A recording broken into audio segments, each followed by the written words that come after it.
Well, I'm Marcia Kavanaugh. Thanks so much for joining us. Errol is off tonight. Another school sex abuse scandal, this one at a long-respected local institution, tops the news this week. We'll take a detailed look. Elsewhere, there are plenty accolades to describe the city, but clean streets has seldom been one of them. The mayor introduced an initiative called Clean NOLA with hopes of sweeping the old reputation down the drain. We'll take a look at that. Plus, the latest on plans to develop Charity Hospital and the Municipal Auditorium. Our Future Watch segment examines the condition of UNO on the occasion of its 60th anniversary. And we will take a look at the governor's wrangling with the state attorney general over Obamacare and also his building a war chest for the next campaign. Joining us are tonight's informed sources. Kevin Litton, reporter, NOLA.com, the Times-Picayune. Stephanie Grace, columnist, the New Orleans Advocate. Don Ostrom, Channel 12's Future Watch reporter. And Ramon Antonio Vargas, reporter, the New Orleans Advocate. And we are going to go over to Ramon first. Ramon, you broke a story the other night, which is, I know, so disturbing to so many people, involving Jesuit High School and a custodian who worked there and actually a boy who lived, now a man, in the neighborhood who actually has settled with the Jesuits regarding a sexual abuse claim. Yes, he was, like you said, a very disturbing story. Just came to light when the boy, now a man, named Richard Windman, came forward and spoke about the $450,000 settlement that he says he received after bringing to the attention of the school a few years ago allegations that he'd been raped on campus by a janitor by the name of Peter Modica, and once was a priest by the name of Neil Carr walked in and instead of I guess interrupting the attack, pleasured himself while he was watching it happening. So and then that settlement kind of came on the heels of similar but separate cases involving other employees, and they were one was a religious brother named Claude Ory, and the other one was a teacher studying to be a priest named Donald Dickerson, and it was during that same era in the 1970s. So the settlement came in 2009. Is that correct? 2012. 2012. Yes. Okay. After the the Jerry Sandusky case in Pennsylvania. No. We're just hearing of it now. Is there a protocol for certainly for school members, parents, students, other faculty, etc., at an institution like Jesuit to hear about something like this, not to mention the community at large? Sure. After the 2002 scandal, in the sex abuse scandal in the Archdiocese of Boston, there was many American bishops passed a charter for the it was called Charter for the Protection of Young People and Children, and the spirit of it is to disclose credible allegations to the flock, and in hopes of possibly identifying more victims that may need help. Those don't apply to a religious order like Jesuit. However, the Jesuit does have its own policy, and it is expected to live up to the spirit of transparency, that would apply to the diocesan schools, but in practice it doesn't always happen that way, and it didn't happen in these three instances. And then there are some diocesan cases that we also found this week at other dioceses that it doesn't appear that practice was followed. And go ahead. And this comes in the heels of the disclosure, once again by the advocate, of a former deacon, Brignac, Sure. who up until fairly recently was a lector, right, mm-hmm. at a parish out in Metairie, St. Mary Magdalene Parish. The community is certainly rattled by all of these disclosures, and the word is that the community wants to hear about this. Mm-hmm. The Archdiocese has said, or the spokesman, Wendy Vitter for the Archdiocese, has explained that if someone is deceased, one of those accused assailants is deceased, that they don't tell the story, but they don't release that information. But victims say that doesn't help the victims. It doesn't help other people who might might come out?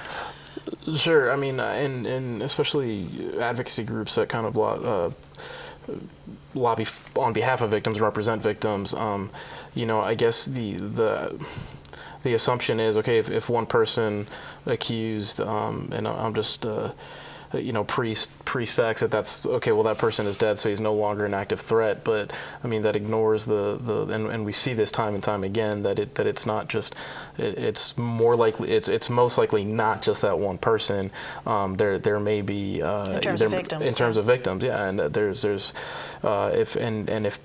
if people hear, you know, somebody else has accused this person, then the notion of safety in numbers kicks into effect, and people feel empowered to come out and say, look, that, you know, that this person also, this priest also attacked me, or and this it religious brother. The credibility of it too. Of course. The same thing as in all these other sexual abuse cases we're hearing. Sure, and I mean, any number of people who have covered the church and these advocacy groups, certainly that practice doesn't live up to the spirit of transparency that they committed to after Boston.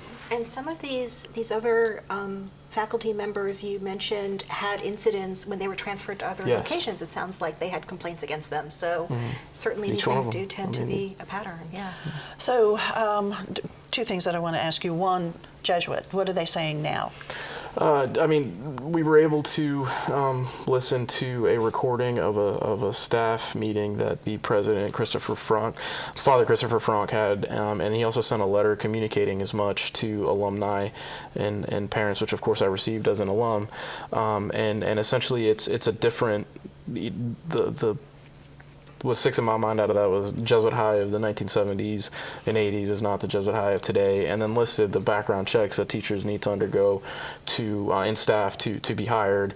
I know when I went to the campus the other day to try to just give every opportunity for them for President Frank to comment before the story came out, you know, I had to turn my license over, and it was scanned, and that's something that you do at at police headquarters. So he was really talking, and then reminding people that work at the school that they also have, you know, of state laws that require them to report any suspicion, any information that might suggest a child is being abused. What about one-on-one access? I know in certain groups with young people I've been involved in, an adult is never allowed to be anywhere with a youth one-on-one.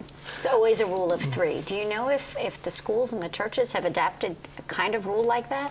That is a good question. At this point, I don't know that, but did say that we've made repeatedly that we've taken steps to be safer now than we were back then. And then the Archdiocese, what is the Archdiocese saying to, because there were some other, like you said, disclosed instances that we didn't know about? Well, sure. I mean, we couldn't get the Archdiocese. I know that Archbishop Gregory Aymond sat down with NOLA.com and said that they're considering releasing the names of all statewide clergy who have credible allegations against them. That's something that dioceses and other places have done. So not really clear what the holdup is here. Well, as we said at the start of this beginning of this conversation, that it's just a very disturbing story, that the community just hopes that everything is put to rest, but we keep hearing disclosure of more. So thanks, Ramon. I know that was a hard story for you to report. You are a Jesuit alum, and I know you're dedicated to your school and think a lot of it. Yeah, I wish I didn't have to write it, but it had to be written. Yeah. All right, Ramon, thanks a lot. Okay, Kevin, over to you. Clean NOLA. Now, this is something that we've heard over and over and over and over again. The city needs to get cleaned up, and there have been campaigns in the past. This mayor, Cantrell, is trying again. That's right, and I would say that you see anti-litter cleanup efforts with a lot of different mayors, but this mayor, I think, really early on during the campaign, and then also in the transition, and then when she met with us a few months ago, she kept saying, we got to clean the city up. Well, what does that mean? Does that mean a litter campaign? Does that mean, I knew that there was a big illegal dumping problem that happens throughout the city, particularly in some of the more remote areas. But so when I started getting the early indications of what they wanted to do, I realized it was a really comprehensive effort. And they're going to spend about $1.9 million on it in the first year, which is pretty significant. That includes hiring 30 people. That also includes getting some trucks, some vacuum equipment to help pick things up. And the enforcement effort, I think, is going to be key. They're going to get 2 people in the code enforcement additionally, because one of the things that I heard when I was out in the lower Ninth Ward, especially, and also in New Orleans East, is that the neighbors really do care about trying to get their neighborhoods cleaned up. And it may not look like it when you see a lot of illegal dumping. It may look like a neighborhood that doesn't care, but I did not find that to be the case. What the neighbors say to me is that they're just frustrated that the code enforcement doesn't seem to be followed up on. And so you really see this problem on the private lots quite a bit.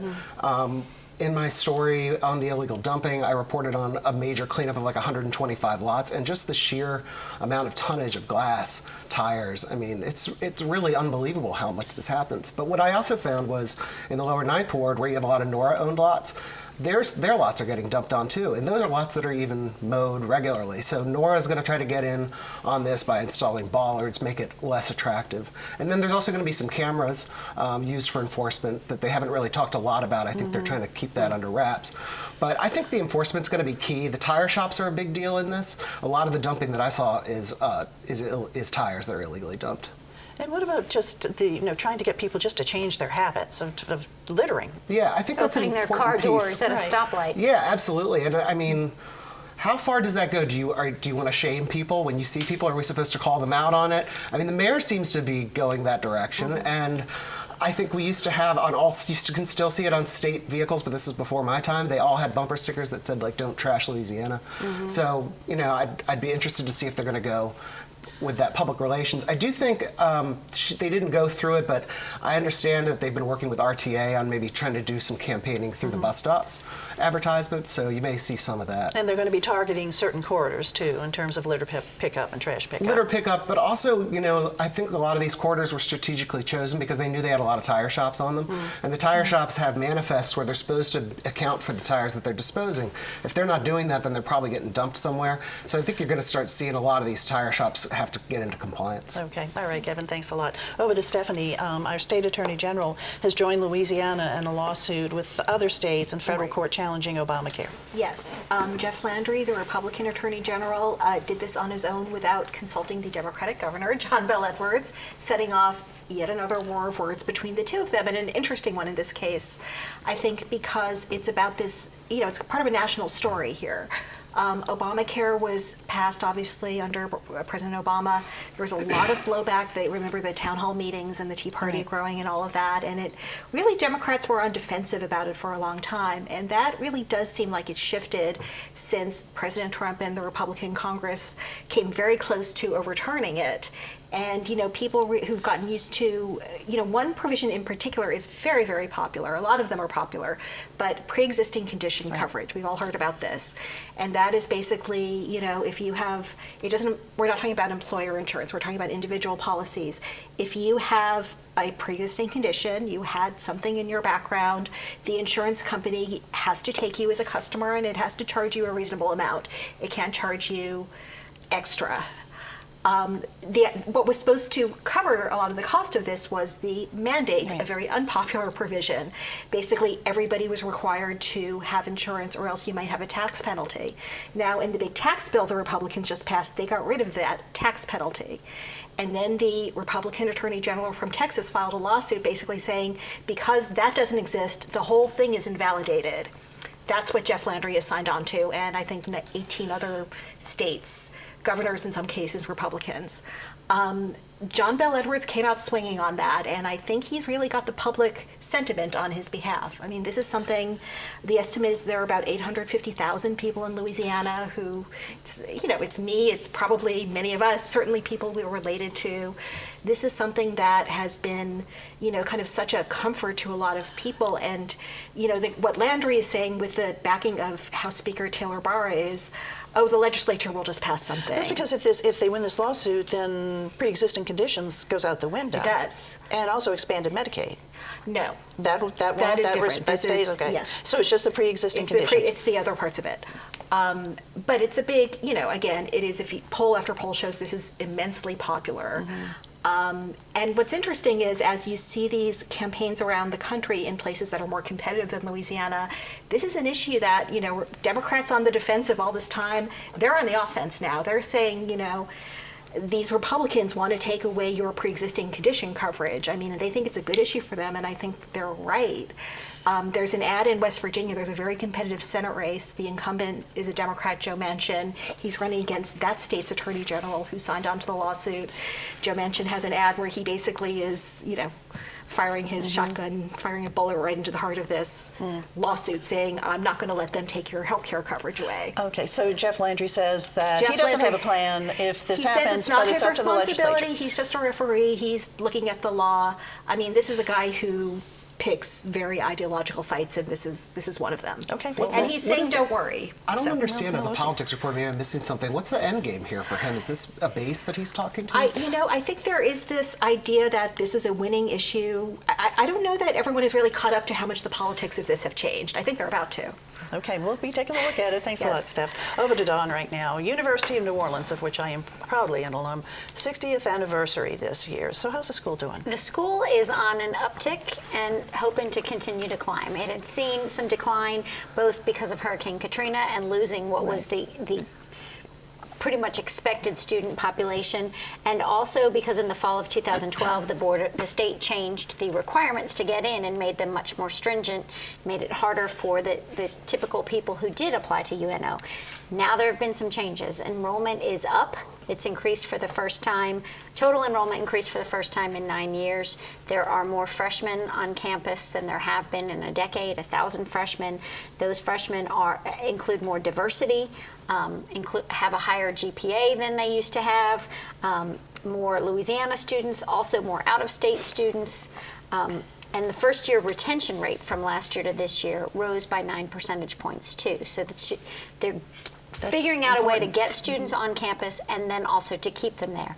A quarter of the students are now living on campus. It's not the commuter school it maybe once was thought to be. A quarter of the students are living on campus and partaking in 120 different student organizations that happen on campus. There's a new president, President John Nicklow, who's been in for 2.5 years. His primary goal is to grow enrollment at the school and to make the school relevant, which is, there are two really big signs that show that that has happened. One is a partnership with DXE Tech, which is the big tech company that's coming in, bringing 2,000 high-tech jobs. They needed assurances before they brought their business to Louisiana that there would be an educated workforce to cull from. And UNO is one of the schools in the area that is partnering with them. UNO also has what they call a gold standard internship with GE Digital called the SWEEP program, Software Engineering Apprenticeship Program. And they've been able to team up together, and then these students actually can walk right into jobs in software engineering. So there are a couple places that it's really proving relevant to our population. Also this year, U.S. News and World Report called UNO the 21st school in the nation for the least debt list, meaning you graduate with a degree and you don't have a lot of debt. So there's a good value in that education. The goal of President Nicklow right now is just to increase the enrollment. They had been, back in 2003, 2004, at about 17,000 students on campus. The goal right now is probably more realistically about 12,000. They're at 9,000 right now. And then the sky's the limit after that. But it's really taken a turn that the university expects, a trajectory that they expect to keep going up. Katrina really hurt the university. They were expecting a drop in enrollment because of the admission standards. Then Katrina hit. That really hurt them. Yes. And also some of the support from the state didn't come, which they were hoping that it would, which has always been an issue with UNO.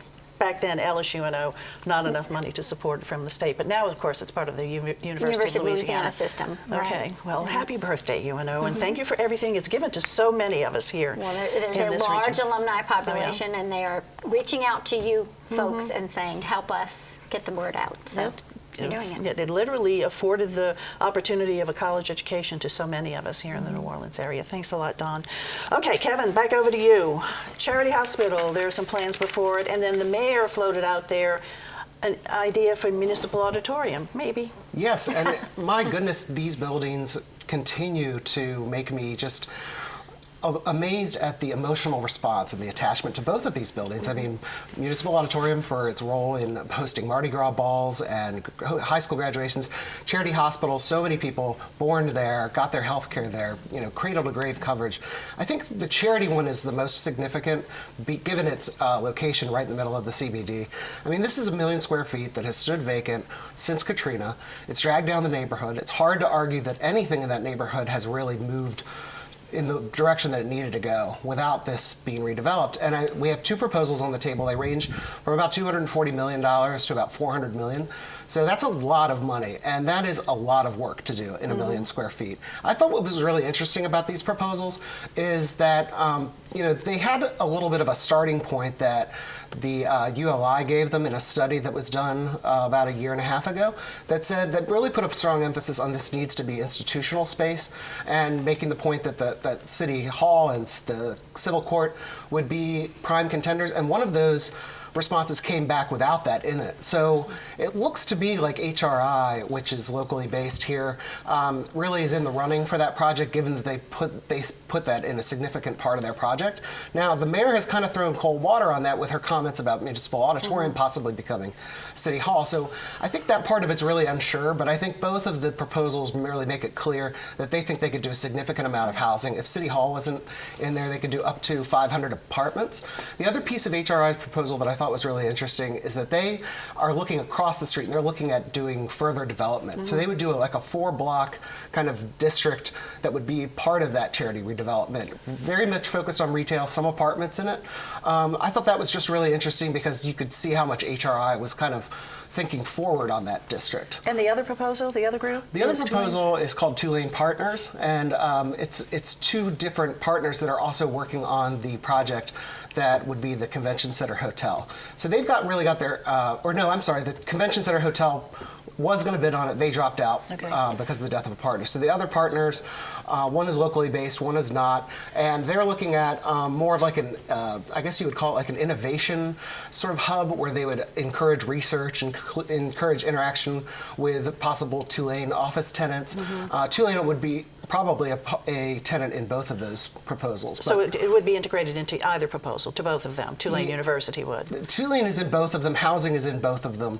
The institutional space, I think, is the bigger question. Office space in both of them, retail also in both of them, and then, like you said, the buildings across the street from the hospital, from the old hospital, are also incorporated in HRIs. Right. All of that property is actually state property. The state's going to be the one really making the decisions on this, right? Well, I didn't look at the ownership of the one across the street. I mean, there's a lot of surface lots there. Tulane's LaSalle Garage is right across the street. The buildings I'm talking about, yeah. Yeah, the buildings. The Not Charity all of the buildings, Hospital but some of buildings. them, yeah. Correct. The Charity Hospital building, yeah, so they need to make a recommendation on it. That comes next. So they've done like a best and final offer. They're in that process right now.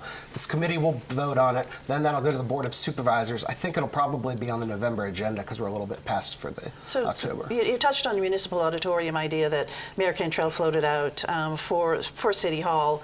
Any legs there? Have they walked that back? Or? I mean, I hadn't heard it at all. So I go to this meeting and she brings it up and it was like, wow, that's news to me. And the last time I had reported on it, Municipal Auditorium has always been in this kind of like never been determined area because it's city-owned property, but they were trying to get more money from FEMA to fix it. They have not gotten that money. That money's not shown up. So because of that, you know, I think they're looking at all their property and saying, could anything else be City Hall? Municipal Auditorium, I mean, they're going to need to try to get historic tax credits on it, right?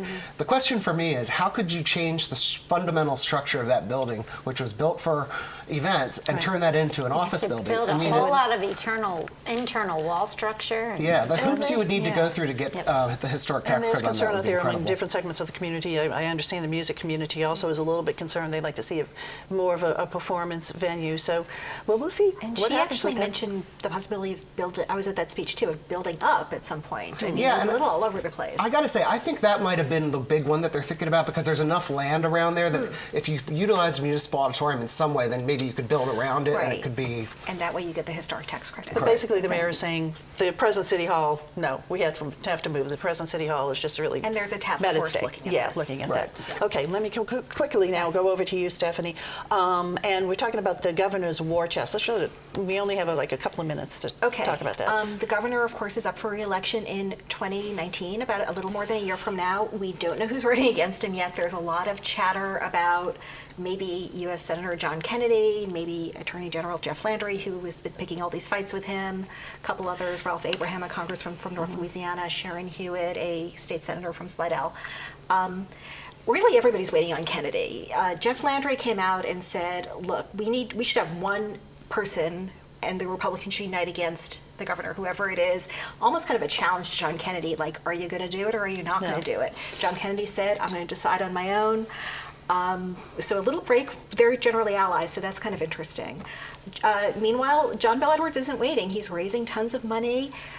There was a report that John Kennedy's seriously considering it. John Bel Edwards put out a fundraising notice basically saying, I think he's running. He can raise a lot of money really quickly. He's done it before. Send me some money. And kind of the interesting thing about this fundraising note is it was aimed at small donors, not big donors. He has $5 million in the bank, or he had $5 million as of the beginning of the year. He's been raising more since then. So he's not going to have trouble raising money. So something like that, I think, is really like getting buy-in from his supporters. And his ratings.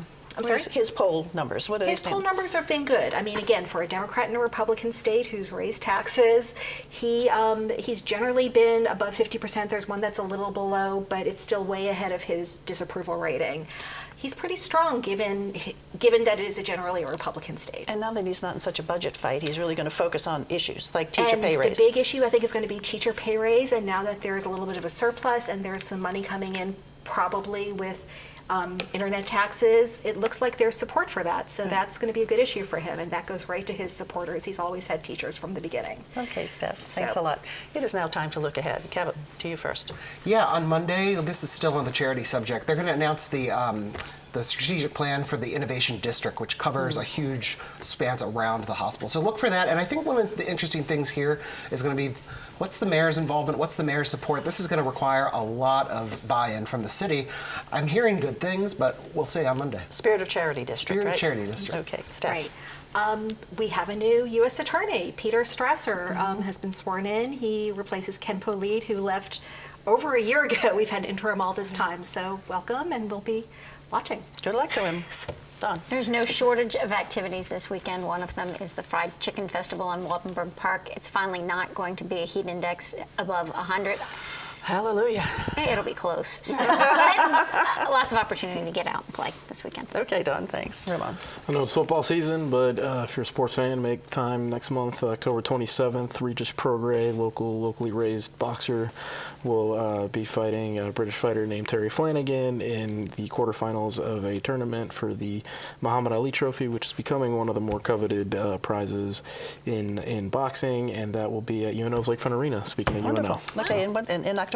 October 27th, I All right. believe. That's Saturday of that week. Okay, So, all right. Thanks a lot. Thank you guys for being here, and thank you all for joining us. Errol will be back with us next week, and we hope to see you too for Informed Sources. Have a good evening.